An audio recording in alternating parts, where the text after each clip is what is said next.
Welcome to Inside Eastern Utah. I am your host, Scotty Draper, and with the commencement ceremonies taking place recently at USU Eastern, another commencement is on the horizon, and that is going to be for Chancellor Joe Peterson, who is retiring this summer. There has been a lot that has happened over his past 8 years as Chancellor here at the university, and we're going to speak a bit to that as well as this past year and what the future holds for the university. So thank you so much for joining us today, Joe. It's great to be here. Yes, and you are from here originally. You are That's from right. Price, lived here until you were about 13, Correct. went away from there, and now it sucked you right back about 8 years ago. Isn't that right? That's exactly right. Yeah, I did. I grew up here over on 10th East, on the last Yes. road in town, just over where the ball field is now. Mhm. Yeah. And now you have been the chancellor for 8 years, and it has been a busy 8 years with the merger and all the work that has come with that. Can you first walk us through how this past year has went for the university? Oh, it's been a busy year. We've been working on lots and lots of things. We had several building projects on campus. Some of those you know about. We renovated our historic Gary Theater. It's now Yes. called the Gary Event Center. And that was a big project. That was a huge project. A lot more expensive than we thought when we went into it. Building projects almost always are. There's always stuff that crops up. That's right. Once you dig into an old building, you never know what you're going to find, and we found quite a bit there. Of course. And so we worked on building projects. We renovated, as I think you know, the old Durant field, and we've leveled it and installed some soccer play fields that are coming to maturity. This year the turf will be ready and we can play on those. We worked on several academic programs.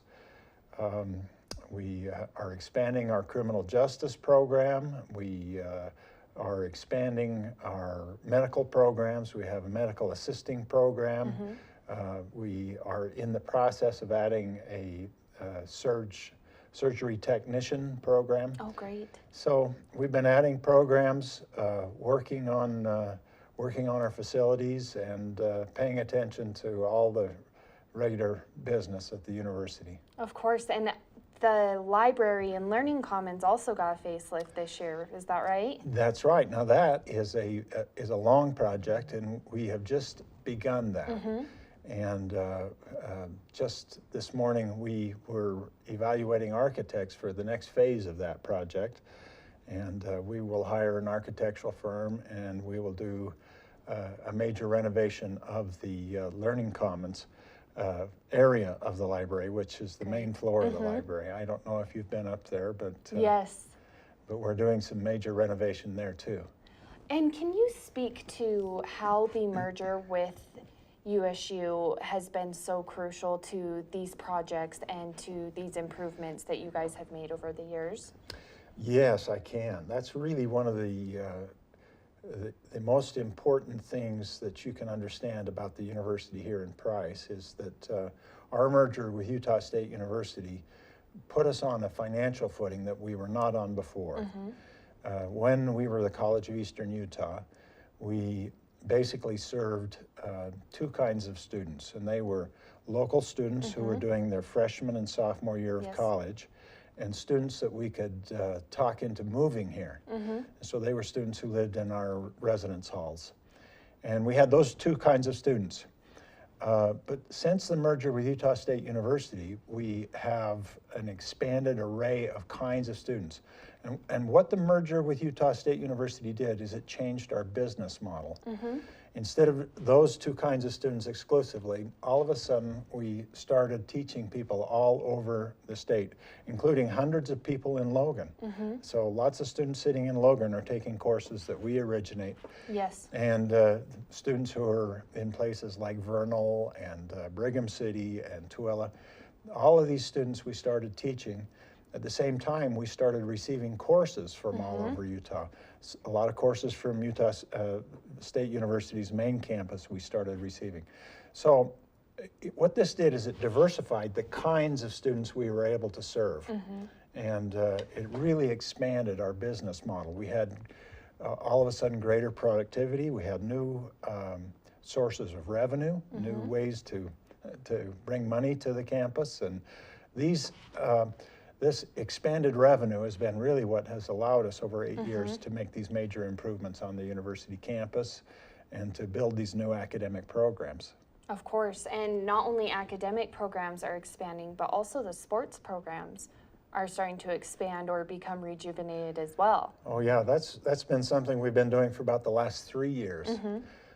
We started, I think you know, with men's and women's soccer, and we were the first of our schools in our athletic conference. Yes. We were the first one to add soccer. And so in the first year, we really struggled because we had to travel a long way to find other teams. And other teams had to travel a long way to come here.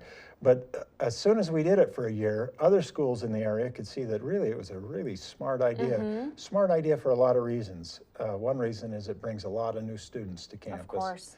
And the students it brings are great students. They're goal-oriented, they're energetic, they're hardworking, and we've really enjoyed having a couple hundred soccer students there every year. It really had an impact. And we thought, wow, that works so well. Let's add women's softball, and we've added a women's softball team. And I don't know if you've heard recently how they're doing, but last time I heard they'd won 12 out of their last 14 games. Yeah, not too shabby. So they're really rocking the world right now.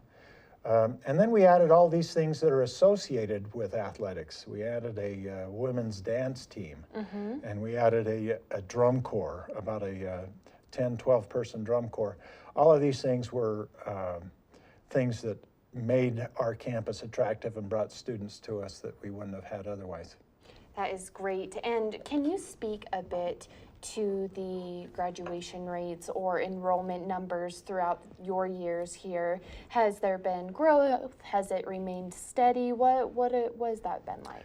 Well, we haven't had tremendous growth. In fact, our highest enrollment year was the year of 2011 to 2012. And there was something about that year that brought 200 or 300 more students than we had in other years.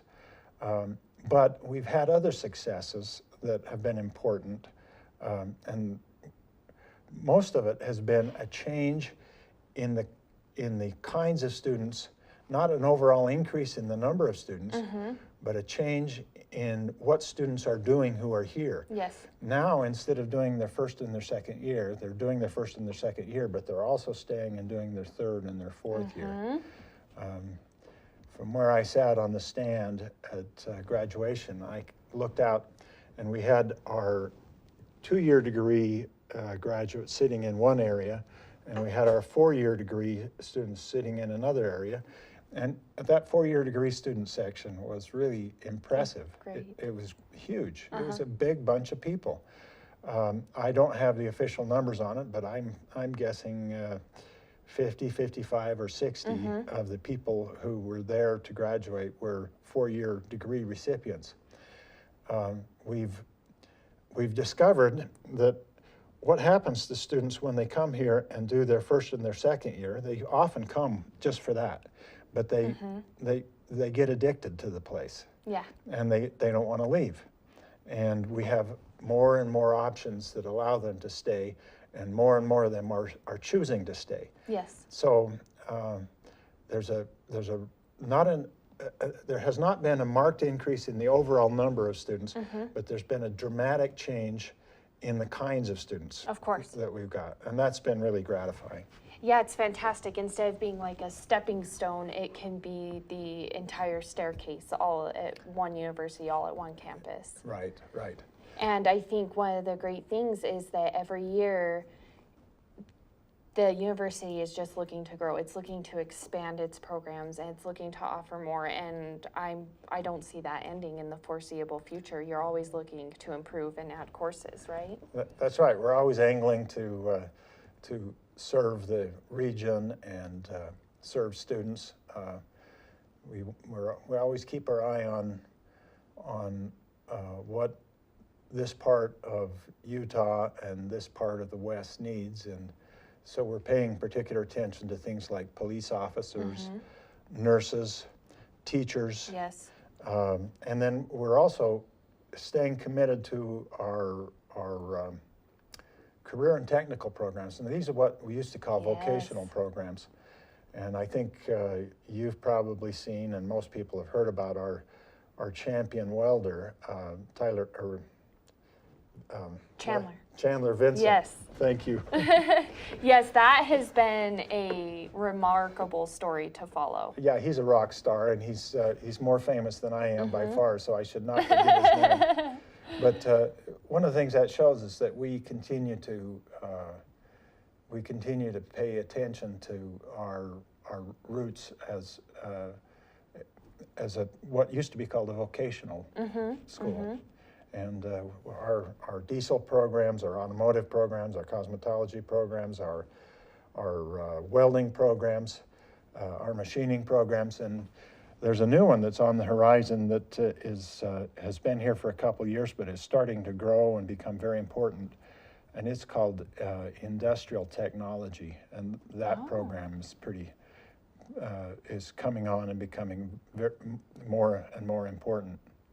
That is fantastic. You're sitting here ticking them off, and it's amazing all that fits onto that campus. So many different degrees, certificates, and a close relationship with the local schools in the area, high schools and whatnot, has also been, I think, key to that, because a lot of these students, while they're still in high school, they're starting to receive a college education while they're taking their high school courses. Yeah. This is called concurrent enrollment.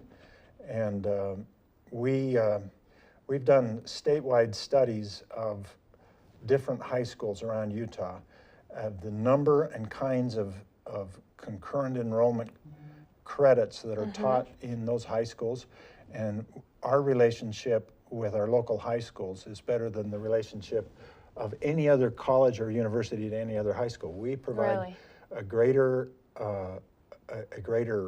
larger menu and more options to students in this area for concurrent enrollment than students can find in any other part of Utah. And we're really quite proud of that. And it's something that really gives people a leg up, and they get a running start, and they come to us already with courses under their belt, and they just keep going. That is fantastic. So there's obviously been a lot of growth over these past years. We're going to take a short break, and we're going to talk a bit about the future when we come back. So stay tuned. We'll be back in just a few minutes on Inside Eastern Utah.